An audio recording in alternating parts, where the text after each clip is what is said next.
साथियों नमस्कार। भारत माता की जय, वंदे मातरम। आप देखते हैं समाज में कुछ लोगों की ऐसी विकृत मानसिकता हो चुकी है, जिनको कुछ भी उल्टा सीधा पढ़ा दिया जाता है, समझा दिया जाता है, उनका माइंड वॉश कर दिया जाता है और उसी तरीके से सोचते हैं। ज़रूरी नहीं है कि वो कितना पढ़े लिखे हैं, कितना स्मार्ट हैं, कितने दिखावे में कितने अच्छे हैं, लोगों की दृष्टि में बहुत अच्छे हैं, परंतु उनके मन में क्या पल रहा है कोई नहीं जानता। एक घटना भोपाल में हुई थी जो कि मीडिया में अच्छे तरीके से आई भी नहीं और लोगों ने इस पर ध्यान देना भी उचित नहीं समझा। क्योंकि यह घटना आज वहाँ पे हुई थी, कल कहीं और होगी, कल किसी और शहर में या कल किसी और के घर में भी हो सकती है, परंतु वह उस पर ध्यान देना लोगों को आवश्यक नहीं लगता था। मुझे भी यह घटना के बारे में जो जानकारी मिली, आपको उसके बारे में उसके तथ्य बताता हूँ कि कुछ लोगों की, जैसे मैंने कहा कि मानसिकता ही बड़ी अजीब सी हो गई है कि उन्होंने उनको किसी ने बता दिया है कि अगर आप अपने मत पंथ धर्म से अलग किसी गैर मजहब के स्त्रियों के साथ या बालिकाओं के साथ संबंध करते हैं तो आपको शबाब मिलेगा। जितना ज़्यादा ही उनके साथ अनाचार अत्याचार करोगे उतना ज़्यादा आपको सवाब मिलेगा। इसमें शर्म आने की कोई बात नहीं होती। यह फरहान नाम का एक व्यक्ति है, यह कहता है, इस प्रकार की बात कहता है कि अगर गैर मुस्लिम लड़की के साथ अगर हम उसका शील भंग करते हैं तो इससे हमें अधिक से अधिक सवाब मिलेगा। अनन्या मध्य प्रदेश की सिवनी ज़िले से भोपाल में आई थी। TIT कॉलेज में BSc कर रही थी। माँ ने पहली बार उसे शहर भेजते वक्त माथे पर तिलक लगाते हुए कहा था, बिटिया अपने सपनों को कम मत होने देना, कभी हार मत मानना। शुरू के दिन बहुत अच्छे गुजरे थे। एक छात्रावास में रह रही थी, जो कि महिला छात्रावास, लड़कियों के लिए छात्रावास हुआ करता था, वहाँ रह रही थी और जल्दी ही अपने सहेलियों के साथ उसकी दोस्ती हो गई। वहीं उसकी मुलाकात हुई थी फरहान से, जो कि खुद को एक MBA ग्रेजुएट स्मार्ट लड़का बताता था, ओपन माइंडेड और लिबरल सोच का बताया करता था। वह एक डांस क्लास चलाता था, उसका नाम रखा था body positive studio dance classes का। और यहाँ तक देखिए कि वह अपने डांस क्लासेज में सिर्फ हिंदू लड़कियों को ही प्रवेश देता था, किसी मुस्लिम लड़की को प्रवेश नहीं देता था अपने डांस क्लासेज में।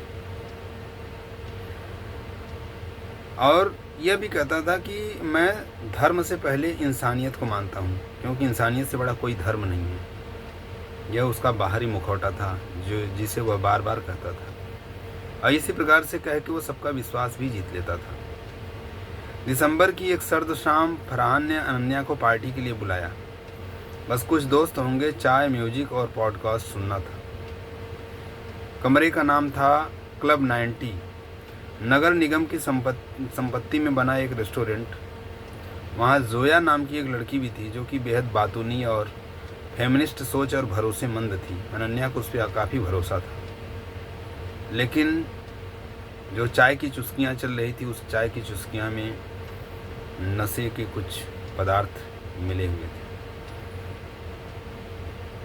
जब नशा का असर होता है फिर आगे क्या होता है, परंतु जब अनन्या जागती है तो उसको एहसास हुआ कि उसका शरीर घायल था और आत्मा उसकी निर्वस्त्र हो गई थी। और एक कैमरा छत पर झूलता हुआ दिख रहा था, जैसे उसकी हर सांस उसी कैमरे में रिकॉर्ड होती चली जा रही थी। किसी प्रकार से संभलते संभलते वो चली गई। एक हफ्ते के बाद उसके मोबाइल फ़ोन पे एक वीडियो भेजा गया और ये कहा गया कि अब तू मेरी है। कौन कह रहा था? फरहान। अगर नहीं मानी तो पूरा कॉलेज तेरी यही तस्वीरें देखेगा। जोया फिर आई, अपने जो दोस्त बन रही थी जोया वापस आई और बोलती है कि बदनामी झेल लेगी क्या? तुझे फरहान पसंद करता है, इसमें बुराई क्या है? फरहान की बहन जोया को जब कोई पीड़िता अपनी पीड़ा सुनाती तो वो कहती, फरहान तुझे पसंद करता है, यह शबाब का काम है। वह पीड़िता को बुर्का पहनाती, उसे नमाज सिखाती और गैर भारतीय परंपराओं में ढालने लगती। अनन्या ने खून का घूंट पी लिया। हर हफ्ते कोई नया लड़का, नया कैमरा, नया वीडियो शूट होने लगा। अबरार नाम का लड़का कमरे दिलवाता था, अली कैमरा सेट करवाता था और शाद गांजा लेकर आता था। अत्याचार अनाचार अब सिस्टम बन चुका था, जिसमें अनन्या ही एक उत्पाद थी, एक प्रोडक्ट के रूप में थी। फरहान, अली, अबरार, अली शाद, नबील एक एक करके जब गिरफ्तार हुए, सारी चीज़ें धीरे धीरे सामने आई। उनके मोबाइल से दर्जनों हिंदू लड़कियों के वीडियो मिले। क्लब 90 नाम का जो होटल था उसको सील कर दिया गया। पुलिस जब मारती है और पूछती है फरहान से, तो फरहान कहता है कि हिंदू लड़कियों को इस्तेमाल करना शबाब है, इसमें शर्म नहीं, इसमें गर्व की बात है।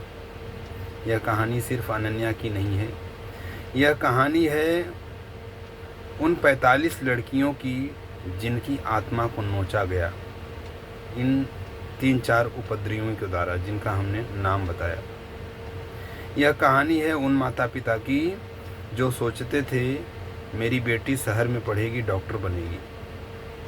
यह कहानी है हमारी सोई हुई संवेदनाओं की, जो नेटफ्लिक्स के शोर में टीआईटी कॉलेज की चीख नहीं सुन पाई। यह कहानी किसी एक लड़की की नहीं है, यह उन 1000 बेटियों की है जिन्हें प्रेम, भरोसे और दोस्ती के नाम पर नरक में झोंक दिया गया। टीला में दलित युवती अरशद और सिराज ने गार्डन में बंधक बनाकर बलात्कार किया। सयाजी होटल की लड़की हुक्का पार्टी के बाद एक कमरे में उसकी जिंदगी बर्बाद कर दी गई। जब एक पीड़िता इंदौर भागी तो फरहान वहां भी जा पहुंचा और उसके भाई से बात के दौरान कमरे में घुसकर उसके सामने ही चीखें गूंज कर दिया। यह केवल एक गैंग नहीं था, यह एक विचारधारा थी। नशा, गैंगरेप, वीडियो और ब्लैकमेल, इन 4 स्तंभों पर खड़ा था यह साम्राज्य। क्लब 90, टीटी नगर, अशोका गार्डन, सयाजी होटल, सब जगहें सब बदनाम हो चुकी थी। साहिल गरीब लड़कियों को सपने दिखाकर उन्हें शिकार बनाता था। अबरार अनाचार के लिए सुरक्षित कमरे उपलब्ध कराता था। नबील वीडियो पोर्न साइट्स पर बेचता था। सच की चीख, जब एसआईटी ने जांच शुरू की तब 65 दिनों बाद फरहान की गिरफ्तारी हुई। उसके मोबाइल से बरामद वीडियो इस युग की सबसे शर्मनाक सच्चाई थी। पुलिस वाले तक चीख उठे, यह किस तरह का पाप है। फरहान ने पुलिस को कहा, हिंदू लड़कियों का रेप करना शबाब है, जितना ज़्यादा करूं उतना अच्छा और उसमें गर्व की बात है। यह कहानी हर उस लड़की की आंखों में जिंदा है जिसने किसी पर भरोसा किया था। हर माँ के दिल में तड़प रही है जिसने अपनी बेटी को बाहर पढ़ने भेजा था। यह कहानी उस सड़े हुए तंत्र की है जो सब कुछ देखकर भी चुप रहता है। यह कहानी समाज के उस ढांचे की है जो अब भी लव जिहाद जैसे शब्द को केवल एक थ्योरी मानता है। प्रश्न सभी के लिए है, क्या आप अपनी बहनों के साथ हुई दरिंदगी पर भी चुप रहोगे? क्या आप अपने मोहल्ले में डांस क्लास के नाम पर चल रहे शिकार गृह पर नज़र नहीं रखोगे? कहीं आपकी बहन या बेटी के जीवन में भी इसी प्रकार से फरहान या अली तो नहीं घुस चुके हैं? कहानी पढ़ने से बदलाव नहीं होगा, कहानी कहने से बदलाव नहीं होगा, कहानी सुनने से बदलाव नहीं होगा। अब समय है जागने का, बोलने का और संघर्ष करने का। उन सभी बेटियों को यह कहानी समर्पित है जिन्होंने इस नरक को जिया, और उन माताओं को जिन्होंने हर रात जागकर अपने टूटे सपने को समेटा।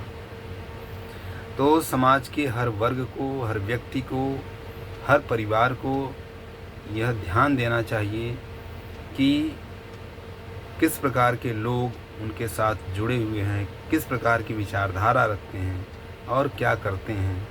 और उनसे जुड़े हुए लोग कैसे उनसे सुरक्षित रह सकते हैं।